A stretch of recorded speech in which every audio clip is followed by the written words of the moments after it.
Friends, welcome to philosophy ज्ञान आणि मी आहे हर्षा पिंपळकर. तर या व्हिडिओ लेक्चरमध्ये आज आपण बघत आहोत डेव्हिड ह्यूमचा थर्ड व्हिडिओ. ओके, जर तुम्ही माझे पहिलेचे व्हिडिओ नसेल बघितलेले आहे ते बघून घ्या. फर्स्ट आणि सेकंड व्हिडिओ आहे मी अपलोड केलेला आहे आणि याची महत्त्वाची म्हणजे प्लेलिस्ट तयार केलेली आहे. कारण कार्य सिद्धांत हा जो व्हिडिओ आहे मी पहिलेच अपलोड केलेला आहे, त्याची प्लेलिस्ट तयार केलेली आहे. आणि महत्त्वाचं म्हणजे संशयवाद जो आहे डेव्हिड ह्यूमचा हाही महत्त्वाचा आहे, तेही मी पहिले प्लेलिस्ट तयार करून ठेवलेली आहे, व्हिडिओ अपलोड केलेले असणार आहेत. तर चला जास्त वेळ न घालविता आज आपल्या थर्ड व्हिडिओला आपण सुरुवात करूया, ज्यामध्ये आपल्याला बघायचं आहे कल्पना. आता बघा, पहिलेचा जर तुम्ही व्हिडिओ बघितला असेल सेकंड व्हिडिओ, तर तुम्हाला कळलं असेल की त्यांनी दोन इथे गोष्टी सांगितल्या होत्या. ते म्हणतात की संस्कार असले पाहिजे आणि त्याच्यामध्ये काय ठसे असले पाहिजे. सेकंडमध्ये काय म्हणतात ते ज्ञानाचा स्रोत काय, कल्पना. ओके, पहिले तर आपल्याला बर्कलेला नाराज नाही केले, लॉकला तर नाराज नाही केले त्यांनी संस्कार आणि ठसे म्हणून आपले संवेदन आणि संवेदनाची गोष्ट केलेली आहे. एक बाह्य असते, एक आंतरिक असते. ओके, चला कळलं असेल तर तुम्ही लाईक करा, शेअर करा, सबस्क्राईब करायला विसरू नका. तुम्ही खूप कंजूसी करता लाईक करायला आणि सबस्क्राईब करायला, त्याच्यापेक्षा जास्त कंजूसी करता. ठीक आहे, म्हणजे तुमच्यापर्यंत व्हिडिओ पोहोचवत आहे, तुम्हाला नोट्स बरोबर प्रोव्हाइड करत आहे आणि तुम्ही सुद्धा एक लाईकसुद्धा करत नाही. ओके, बॅड आहे नाही थोडंसं. तुम्हालाही कळलं पाहिजे की अरे मॅडम एवढ्याच्याने व्हिडिओ टाकत आहे, तर एक लाईक एक थंब जो आहे तो दिला तर काही बिघडत आहे का? नाही ना, बोट दुखत नाही ना.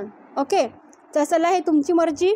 इथे आपल्याला बघायचं आहे त्यांनी ज्ञानाच्या याच्यामध्ये सेकंड जो म्हटलेला टॉपिक तो काय असणार आहे, ते आहे कल्पना. ओके, आयडियाचा. तर ह्या आयडियाची दुनिया कोणाची होती? सगळ्यात फर्स्टमध्ये जेव्हा आलो आपण तेव्हा प्लेटोची होती. आला प्लेटोच्या नंतर बाकीचे आलेले आहे. त्याच्यानंतर आपले कोण अनुभववादी बर्कले. मग बर्कलेला पण त्यांनी काय केलं, नाराज नाही केलं. ते म्हणतात अरे बेटा तूच कशाला नाराज होते, तुमचं बी मी काय घेते, आयडिया घेते, कल्पना घेते, तू पण रडू नको, मी पण नाही रडत. आणि लॉकलाही नाही रडवलं. ओके, तर म्हणतात की पण त्यांच्यामध्ये जो विचार आहे त्यांचा वेगळे विचार होते आणि आपल्या ह्यूमचे वेगळे विचार आहेत. दोघी अनुभववादी असल्या कारणाने ह्यूमच्या मते कल्पनांचे दोन प्रकार आहे, केवल कल्पना आणि काय एक मिश्र कल्पना. ओके, म्हणजे केवल कल्पना असते आणि एक मिश्र कल्पना म्हणजे मिक्सचर असते. ह्यूमप्रमाणेच लॉक यांनी सुद्धा कल्पनांमध्ये अशाच प्रकारचा फरक मान्य केलेला आहे, परंतु त्यांच्या दोघांच्या या संदर्भातील विवेचनात फरक आहे. दोघांच्या काही ना काही तर वेगवेगळे मुद्दे मांडलेच असेल की नाही. आणि या ठिकाणी ते लक्षात आले की या संदर्भात लॉकचे जे मत आहे केवळ कल्पना या स्वतंत्रपणे वस्तूचे प्रतिबिंब असतात. ते म्हणतात हे जे केवळ कल्पना जे दिसून राहिलं तुम्हाला वरती आणि इथे दिसत आहे, हे काय फक्त स्वतंत्र वस्तूचे प्रतिबिंब आहे, प्रतिनिधित्व करत आहे. आणि हे जे केवळ जे कल्पना आहे हे संवेदन आणि स्वसंवेदन अशा दोन्हीही इथे मार्गाने इथे प्राप्त होत असते. आणि हे जे मिश्र कल्पना आहे यांची जेव्हा निर्मिती झाली ते आत्म्याच्या द्वारे झालेली असणार आहे आणि केवळ कल्पनाच्या माध्यमातूनच झालेली आहे, असं कोण म्हणतात, आपले डेव्हिड ह्यूम म्हणत आहेत. आणि म्हणूनच हे जे कल्पना आहे केवळ कल्पना जे सांगितलेलं आहे हे संवेदन आणि स्वसंवेदन आहे. आणि हे जे मिश्र कल्पना दिसत आहे हे आपले काय आहे, आत्म्याद्वारे केलेले केवळ कल्पनाच्या माध्यमातून इथे आपल्याला त्यांनी इथे आपण म्हणून की कल्पना मांडलेली, आयडिया मांडलेली असणार आहेत. ह्यूमच्या मते केवळ कल्पना या मूळ संस्काराचे प्रतिबिंब आहे. संस्कारांनी काय सांगितलेलं होतं, प्रायमरी सांगितलेलं होतं. ओके, त्याच्या सेकंडरी काय सांगितलेलं होतं त्यांनी, सेकंडरी गुण काय होतं त्यांचं वालं, तुम्ही कमेंट्स बॉक्समध्ये लिहून पाठवा पटकन. ठीक आहे, आणि मिश्र कल्पनासाठी मूळ संस्काराचे उपस्थित असणे आवश्यक नाही. अर्थात केवळ कल्पनासाठी मूळ संस्काराची आवश्यकता असते, पण मिश्र संकल्पनेसाठी मूळ संस्काराची इथे आवश्यकता नसते. आता त्यांनी जे मिश्र कल्पना सांगितली होती आत्म्याची सांगितली, आत्म्याद्वारे होत असते, म्हणून ते म्हणतात की मिश्र कल्पनेसाठी मूळ संस्काराची इथे आपल्याला आवश्यकता पडत नाही. उदाहरणार्थ ते म्हणतात की मूळ संस्काराशिवायही आपण स्मृती अथवा कल्पनांच्या आधारावर मिश्र कल्पनाची इथे निर्मिती करत असतो. अनेक सरळ कल्पनांनी मिळूनच इथे मिश्र कल्पनाची निर्मिती होत असते. म्हणजे बघा ना, मिश्र म्हणजे काय, मिक्सचर. एक टाकलेला एखादी भाजी बनवायची, अरे बाबा मिक्सरची भाजी बनव, मला मिक्स भाजी आवडते, तुम्ही काय कराल, आलू टाकान, वांगे टाकान, हे टाकान, ते टाकान, पत्तागोबी टाकान, फुलगोबी टाकान, म्हणून काय तर मिक्स होणार आहे. ओके, आलं लक्षामध्ये. म्हणून त्यांची जी मिश्रची कल्पना आहे ती काय असणार आहे, आत्म्याची कल्पना आहे. आणि तीच काय आहे, एका कोण चालणार आहे का नाही, तर त्यांना 4-5 जेव्हा वेळ मिळणार आहे तेव्हा त्यांची काय होणार आहे, मिश्र बनणार आहे.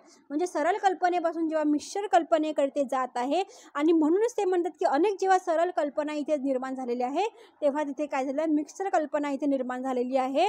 पण जसे आपण लहान पर्वताला पाहून सर्वात मोठ्या पर्वताची जेव्हा आपण कल्पना करतो व उडणारा पक्षी पाहून विमानाची जशी आपण कल्पना करतो, त्या ठिकाणी केवळ आणि मिश्र कल्पनांमध्ये असलेला फरकच स्पष्टपणे प्रतीत होत असते.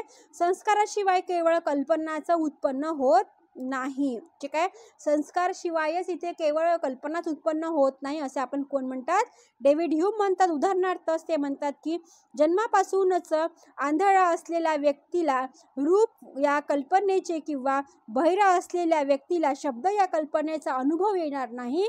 म्हणूनच संस्कारशिवाय कल्पना हे शक्य होऊ शकत नाही. परंतु याविषयी मिश्र कल्पनांसाठी संस्काराची इथे आवश्यकताही पडत नाही. बघा किती सुंदर उदाहरण दिलेलं आहे. म्हणजे जो जन्मापासून अंधळा व्यक्ती असते त्याला रूप दिसत नाही, आणि त्याचप्रकारे जो बहिरा व्यक्ती असो त्याला शब्द इथे कळत नाही, आणि म्हणूनच ते म्हणतात की याच्या कल्पनाचा जेव्हा अनुभव होत नाही त्यामध्ये संस्काराशिवाय कल्पना या असू शकत नाही.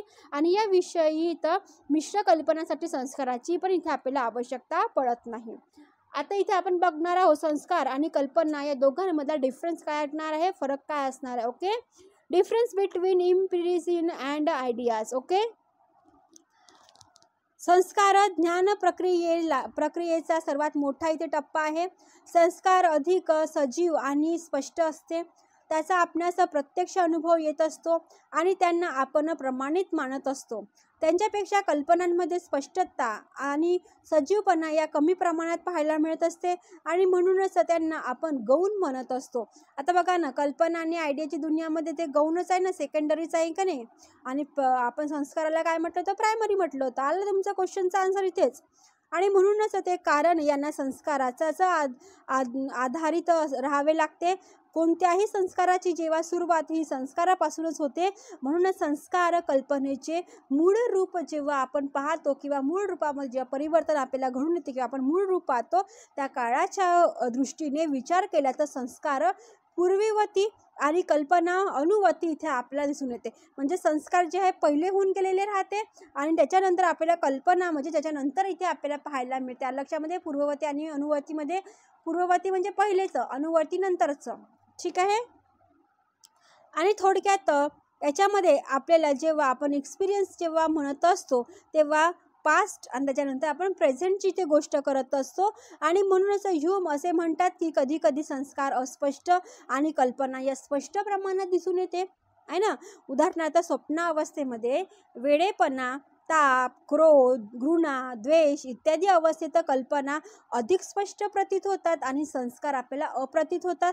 परंतु एक गोष्ट खरी आहे ती म्हणजे दोन्ही एकमेकांहून काय आहे, वेगवेगळं इथे आपल्याला पाहायला मिळत असते.